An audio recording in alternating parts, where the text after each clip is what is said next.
Hello guys, welcome back for another video of Service Reset My Car. Today I'm going to show you how you can get rid of this sign over here, the flat tire indicator of a Mercedes Vito 2016 model, W447. I'm going to show you how you can get rid of it for yourself. Now, before we start, as usual, I want to mention our YouTube channel is Service Reset My Car.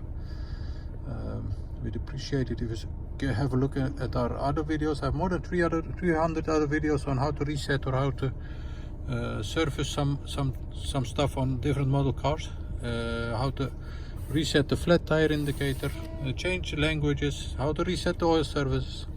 Have a look if you'd like. Use the commentary if you have any questions and comments, and I'll get back to you as soon as possible. Okay, let's start with this one. When we turn the ignition on and start the car, we have this indicator over here, and I'm going to show you how you can get rid of that. First of all, we have to use these two buttons over here. Have a closer look. We have a menu button and a reset button on the left side. You can scroll through the menu by pressing the reset button or the menu button. Once you are here, tire pressure, continue with R. Press the R button, this one. Tire pressure monitor active, restart with R.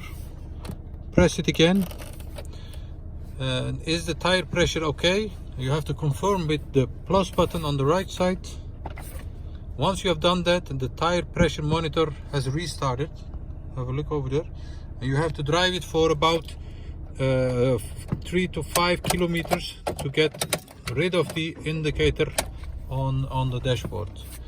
So I'm not gonna show you the trip I made to get rid of it. I'm gonna do it in a few minutes, and I hope this helped you also, and I hope to see you next time. That was it for today with another video. Thank you. Bye.